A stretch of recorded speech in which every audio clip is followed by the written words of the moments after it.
বাংলাদেশের বিপক্ষে টেস্টের দল ঘোষণা করেছে ইংল্যান্ড ক্রিকেট বোর্ড ইসিবি। দল ঘোষণার আগে সফরকারী দলটির কোচিং স্টাফে নতুন যোগ করা হয়েছে ইংলিশ সাবেক উইকেটরক্ষক ব্যাটসম্যান স্টিভ রোডসকে। ওয়ানডে দলের সঙ্গে আসবেন ইংলিশ সাবেক তারকা ক্রিকেটার পল কলিংউড। 52 বছর বয়সী স্টিভ রোডস ইংলিশদের সঙ্গে 3 সপ্তাহের জন্য কাজ করবেন। বর্তমানে তিনি ওয়েস্টারশায়ার ক্রিকেটের ডাইরেক্টর হিসেবে কাজ করছেন। ইংলিশদের এই নতুন কোচিং স্টাফ বাংলাদেশে আসবেন 10 অক্টোবর। প্রথম টেস্ট শুরু হওয়ার 10 দিন আগেই তিনি আসবেন বলে জানিয়েছে ইসিবি। 20 অক্টোবর থেকে চট্টগ্রামের জহুর আহমেদ চৌধুরী স্টেডিয়ামে টাইগারদের বিপক্ষে প্রথম টেস্ট খেলতে নামবে ইংলিশরা।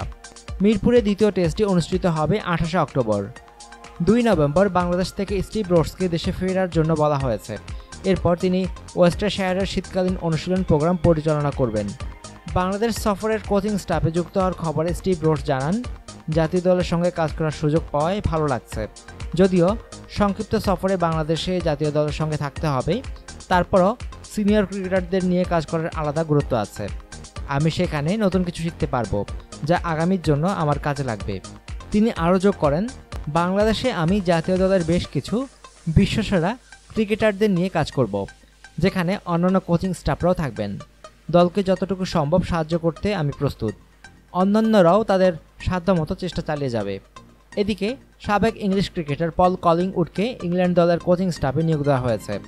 3টি ওয়ানডে খেলবে সফরকারীরা। কলিংউড প্রধান কোচ ট্রেভর ভেসেসের সঙ্গে কাজ করবেন। সঙ্গে আরও কাজ করবেন দেশটির অনূর্ধ্ব-19 দলের কোচ অ্যান্ডি হ্যারি।